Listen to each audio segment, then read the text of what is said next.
Okay, welcome back friends. In these 3 modules, we will actually talk about something which happening under the hood. We will be talking about something called C++ object model, or in other words, we will be talking about how C++ converts our code internally. Now, you may be surprised why one would like to know that and what is the point doing it. Probably you have studied that an object code is something which is an assembly version of the higher language code, and you are right, actually it is so. But then we do not really know how C++ changes our code internally. Sometimes we get a shock, especially when you are doing something different than normal programmers are not expected to. I gave one example of using RTTI where the type is displayed, and if you are using the Xcode ID which I used to, when you display types you are in for a shock, because you will get the type you have never seen in your life, and you will be surprised why that is so. It is because of something called name mangling, which we will talk about in the beginning. So, many a times you get some surprises, and many compilers work normally until and unless you make an error.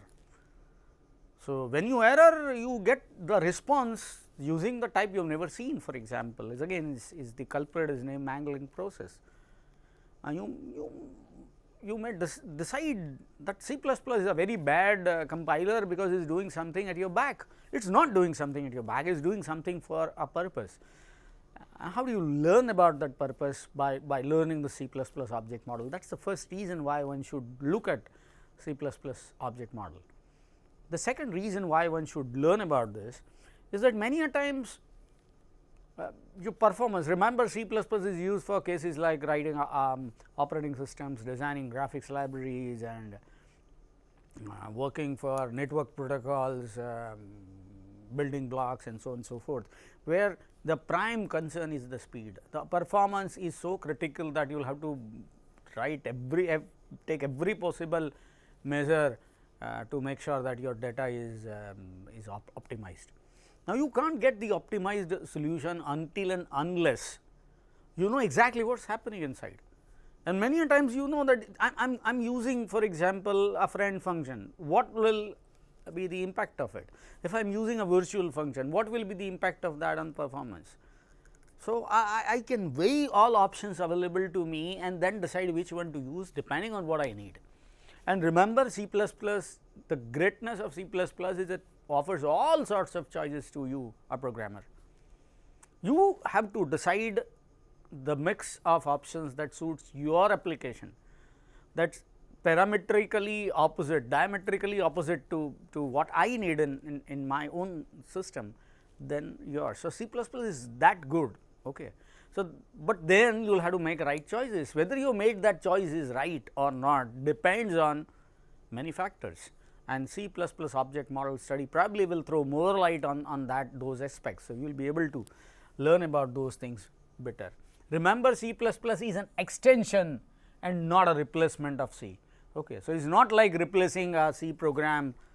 In fact, C++ accepts almost all C programs as its own. So, you write a valid C program, will always compile at valid, we will have to just change the extension from C to CPP and will most probably compile without much of an error. Most probably, it will hardly ever you get an error, you might get some warning, but normally you will not get.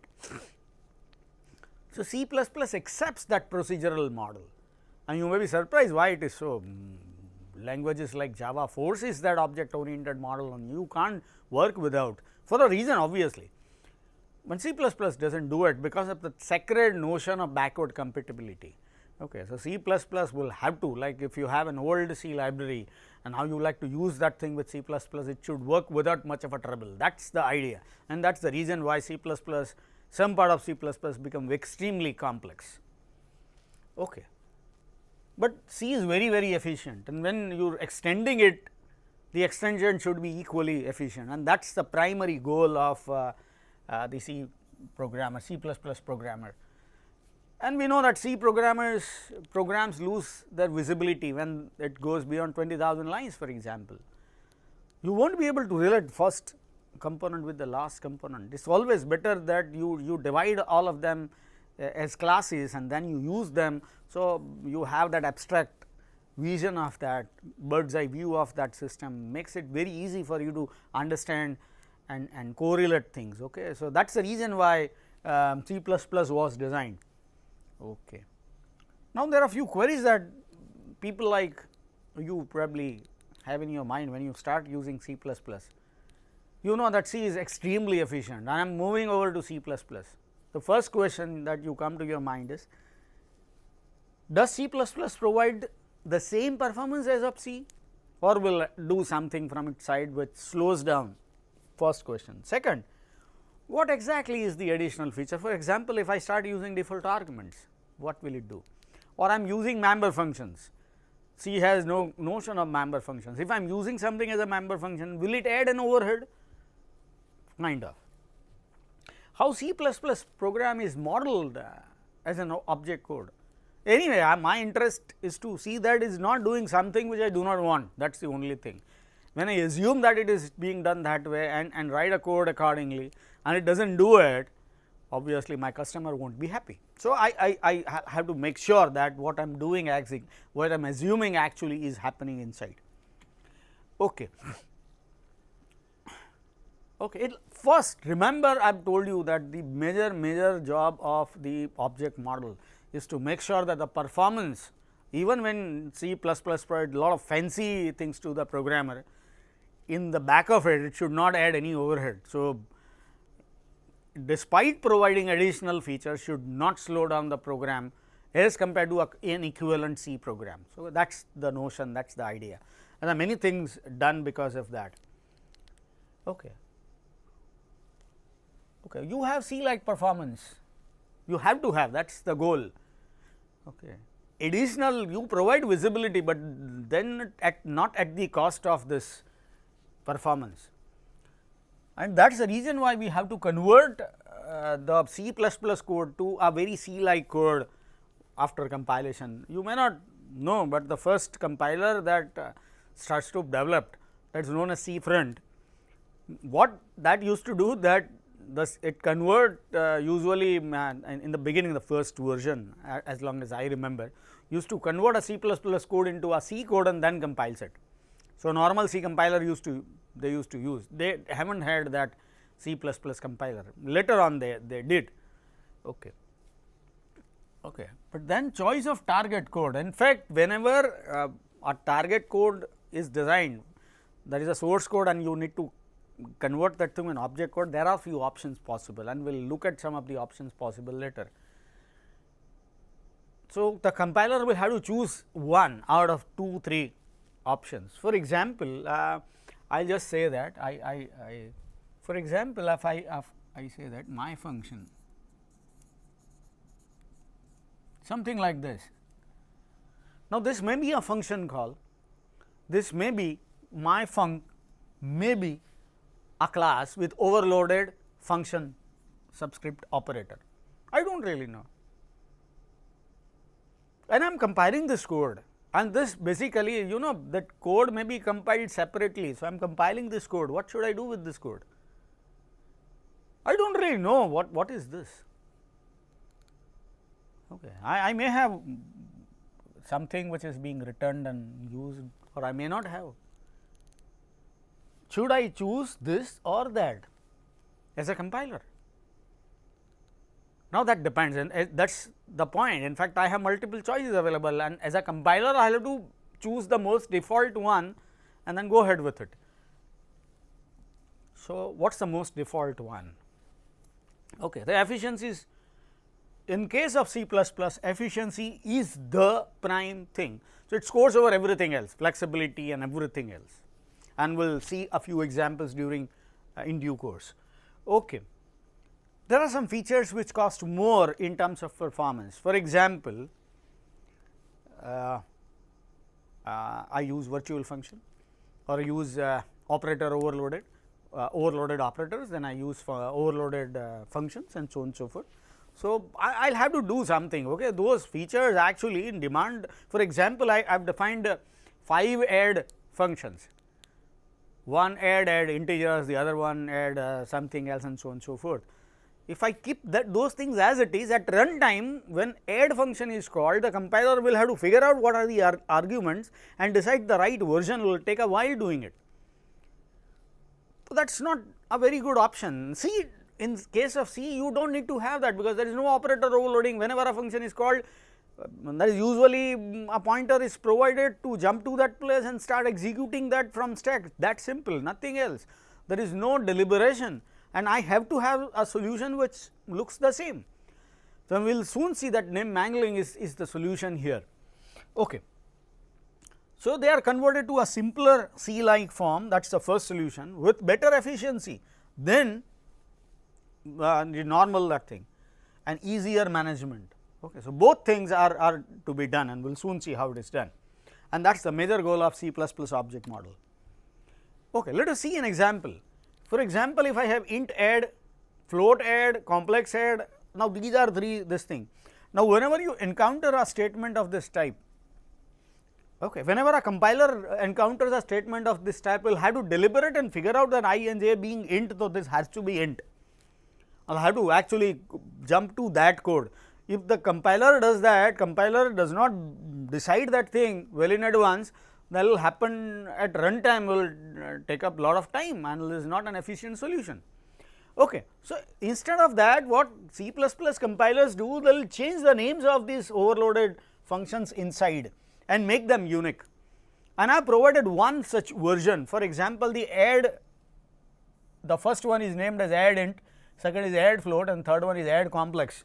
The compilers are not always this reasonable. So, do not expect compilers to name it like this, because I am doing it for pedagogy purpose, I am naming them. So, compilers do not do this thing for pedagogy, they name them very differently, quite strangely at times.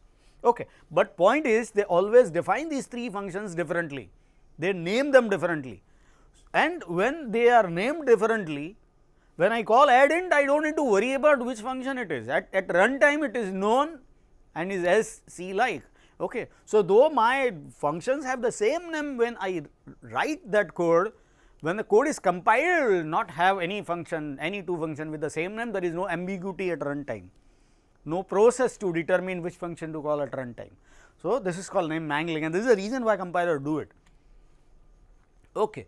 What is the advantage? I have already talked about this. There is no function resolution process to be done at runtime. It is already done. The resolution is already done. Okay.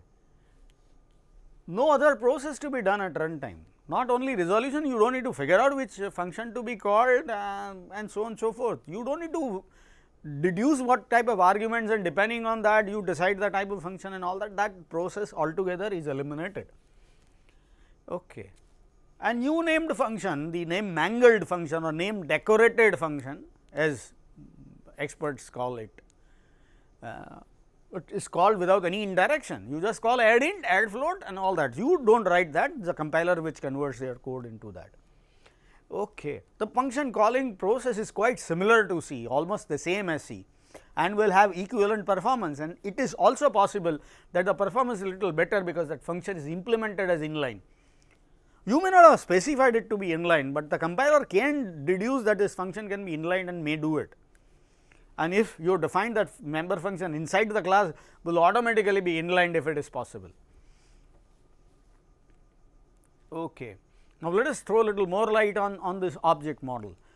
Okay. And now, we are entering into little deeper waters. Okay. The C++ object model describes this conversion process. Name mangling is just one small fraction of it. Okay. There are a lot of items C++ program is dealing with. For example, static and non-static data members and function members, and with function you also have a virtual function member. Okay. You do not have virtual data members, but you have virtual function members. You have template functions and classes, you have inherited and multiply inherited classes. Now, such things do not exist with C, they are there with C++. And remember our requirement is that even with these features, the object code should be as efficient as C code. Now, that is the requirement, and that is the reason why C++ compilers have to intervene and change the code, and that is what we are going to talk about during these three modules. Okay. They are stored and processed to make sure that do not add any overhead as long as possible. Sometimes you can't avoid. For example, when I am adding a virtual function, I will have to provide an overhead. There has to be an overhead, and we will talk about that overhead as well. But remember that overhead is there, but then that facility is also something that you do not have with C. There is no virtual function concept in C. You want to have that concept, you will have to pay for it, but how much will you be paying, that also we will be talking about. So, we will be talking about this as well. As I said, most of the features will be provided without any additional runtime cost. Some features are provided with some additional runtime cost, but you will know well in advance what that cost is, and you are not forced into it. Let me remind that again and again, that C++, the best thing about C++ is that you do not need to do something forcefully. You will have choice and you decide what you want to do, at what cost is your choice. Okay. So, that is the power of C++, the choices that you have. Okay. They are stored and processed to make sure that do not add any overhead as long as possible. The only overhead actually, when you talk about non C like features which are not there, for example, virtual function or virtual base class or inheritance or multiple inheritance. As long as possible, C++ code is designed in a way, the object code is designed in a way that there is no additional overhead. For example, inheritance, whenever you are inherited, you do not have any actual overhead accessing any element, unlike the other cases, other language cases. But if you use virtual base class, yes, there is some overhead, but otherwise there is no overhead. So, that is what we are going to talk about. Why to learn this object model? The object model, the conversion process is compiler dependent and not unique, and probably this is counterintuitive. So, if I use one compiler, it does that object code conversion in one fashion. If I use some other compiler, it is doing the conversion is exactly opposite fashion. As long as it is doing its work, we do not need to bother, because compilers are designed by individuals and they may do that process on their own, because there is no standard. So, you may say that then what is the point in talking about? Fine, I have already given my answers, but then again there are some standard methods to do it, conversion, and we are going to talk only about those standard methods. We are not going to talk about something which is other than standard, and we are only going to throw some light on the entire process. We are not going to talk about the entire object model conversion process, which is, in fact, there are two reasons why we are not going to do that. First, it is too much for a student to learn about, because it is for all experienced programmers, one, and second, you do not need to really do it when our goal is to just understand the amount of the type of choices available to us and which choices offers which cost. Our discussion is good enough. Okay. Some methods are preferred by all vendors. So, we are going to discuss only that.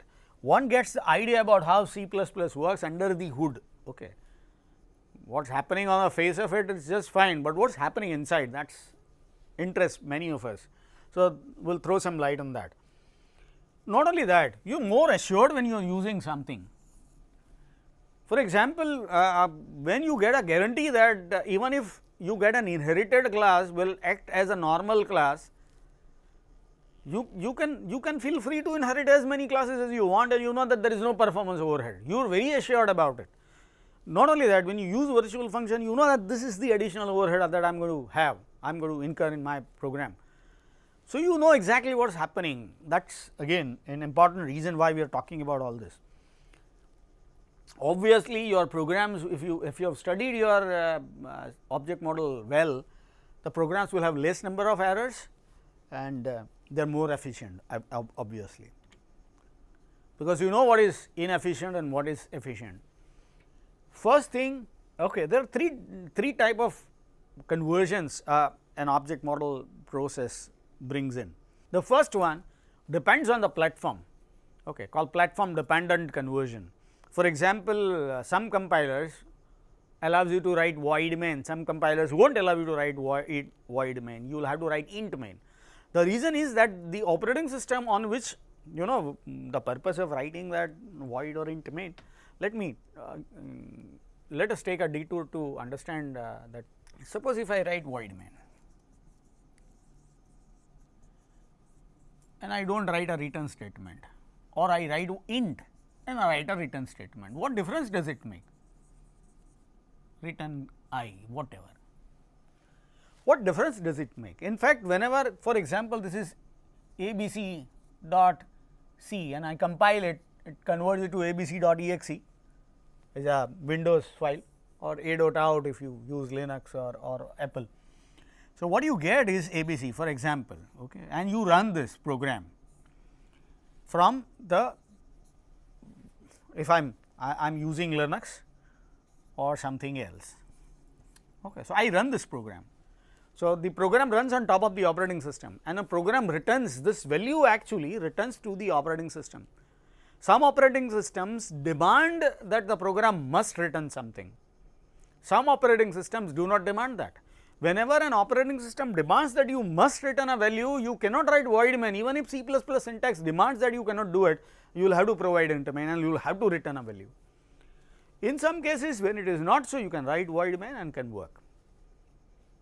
Okay. So, this is language dependent part, that is the first part. The second thing, general object related features, like you define default arguments, you have copy constructors, default constructors, other constructors, you use non-virtual functions, you use member functions, and so on and so forth. So, this is called object related general features, and there is a category which special features for object oriented coding. When we looked at object oriented coding, I have specified that more than once, that object oriented coding or using RDTI, it is really great in terms of flexibility. You get a lot of flexibility, but not without a cost, and that cost part we will be talking about. So, these three different conversions, this second type of conversion is so good that the content remains as efficient as C. Here are special this thing, and you need facilities which are not available with C. Obviously, you will be paying some price for it. Okay. There are three different types of paradigms to code that we are going to talk about here, and then the last one we will be discussing in the next slide. The first thing, as I said, every C program is a valid C++ program, and that is the reason why there is something called struct available in C++ as well. I have not seen a C++ program, a professional program using struct, but then you will have to have it for backward compatibility. Okay. So, if I have an old C program which uses struct and I would like to run that thing as a C++ program, and the C++ does not accept struct as a valid data type, I can't do it. So, that is the reason why I have to keep struct, but there is no need to struct. Okay. The first one is that C like coding, normal C program. Now, that is a valid C++ program. The second program is called abstract data type. I define classes, I define objects, and I just use those objects in my program, and it is very efficient actually. And the third one, generic coding based on templates, and we have looked at those templatized ways of doing it. In the previous two modules, we talked about SDL. Okay, we talked about vector and list and all that. We also talked about find, sort, and those algorithms, copy algorithms. Those algorithms and those containers provide a lot of flexibility to us without any performance overhead. Now, that is actually the best part of C++. This generic coding based on templates and generic algorithms, that is possible with C++. There is a third way of using that thing. Okay, we will talk about the fourth soon, is object oriented obviously. ADT is a very simple example. I just defined a student called Ganesh, then I say that Ganesh.enroll, Ganesh.register for exam, Ganesh.getmarks, Ganesh.print mark sheet. Now, what I am doing actually, I am just using the member function available to me and doing my job. Now, I have an excellent ADT, abstract data type called student, available to me, and I am just using it. As a programmer, my life becomes easy because I have got all possible member functions defined. So, I am just using that class, simple. I do not need to bother anything else. Okay. So, that is a great thing about ADT and is a very simple approach to program, especially when you are moving from C to C++. It simplifies your job, okay. And that is what abstraction is all about. This is what the visibility is all about. I talked about that visibility. When you convert from C program to a C++ program, this is the visibility that you have. I do not need to bother about how Ganesh is written, I am just using it, okay. Somebody else might have defined student class, I am using it, okay. So, that is the power of abstraction, okay. Generic coding I have already talked about, okay. So, I define student university students, this is an array and I am using the same student object now.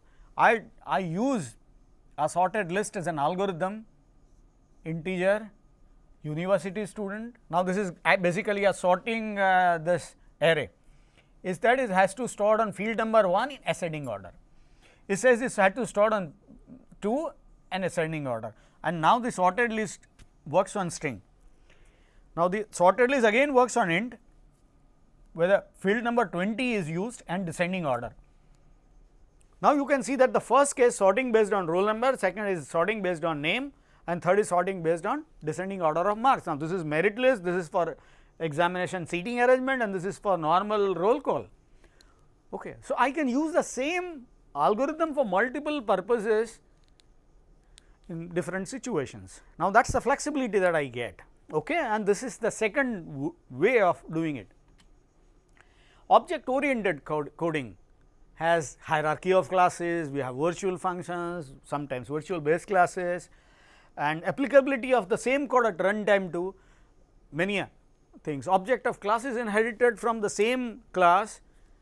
Objects of typical branch of hierarchy, we have already seen that dynamic cast, okay. Downcasting, cross casting, and okay, we have a single statement to manage the entire hierarchy, if you remember our dynamic cast discussion, okay. And what I need is a pointer or reference to the base class object, and everything else is become very simple. So, that is a great way of coding, obviously with the overhead, okay. And here is an example. I have a class called student and I have a virtual get marks, okay. So, I get one more virtual get marks in an inherited class called MCA student, and I have one more GLS MCA student, which is again inherited, this is a further inherit, and I also define a get marks function inside.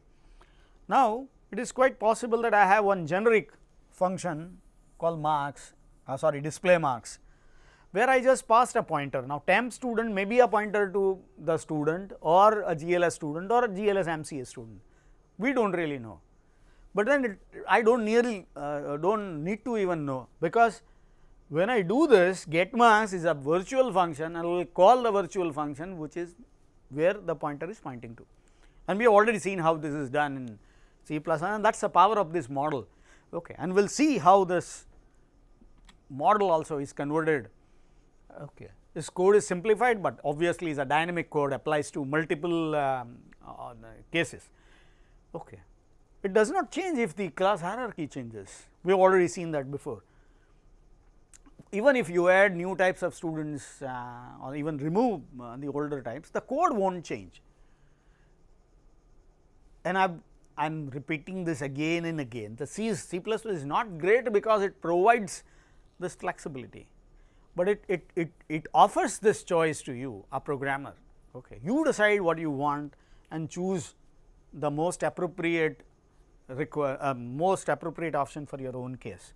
Use a less flexible ADT or object base, or use an O code, okay. So, you decide what you want, okay.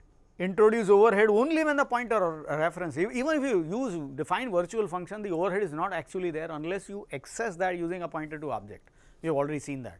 Otherwise, it is statically resolved and you have no runtime overhead, that is the power, okay. As long as possible, the code will be as efficient as the C code, okay. As I said, object based code, which we have looked at examples of the code based on STL, is as efficient as a C code with all that flexibility, all that additional features, okay. And there is another hierarchy, you have class news, something which I already talked about when I talked about this thing, and there is a right click function. I talked about that as well. I also talked about the power of such a design, okay, even with normal type ID, dynamic cast and all that. Okay. And that is called, that I use this word, informed overhead by OO model. When you use this model, you know exactly what you are paying for. Okay. A programmer is not forced into it. Okay. With that, this module is over, friends. Let us recap what we have seen in this module. We started with the understanding of C++ object model. We looked at what C++ object model is about. We talked about how every compiler has to convert a code that you provide as a source code, a C++ code, into something that it runs on. But when it does that, it will try to make sure that the code remains as efficient as C, because basically C++ is an extension to the C language and not a replacement of C. So, there is always a challenge on C++ compiler designer to provide as efficient performance as the C code with additional features. We started with name mangling, and we have mentioned that most of the features, there are 3 different type of conversions and 3 different type of features which are there in C++ code, which requires to be converted into a C like code, and we will be throwing some light on these conversion process in next 2 modules. Okay. And we have seen that this is something which is very useful for a student to learn, because it will clarify a lot of things happening under the hood, and many a times you were not there for a shock when you get an error of some sort. With that note, we will conclude this module. Thank you, friends. Thank you, friends. Thank you, friends. Thank you, friends. Thank you, friends.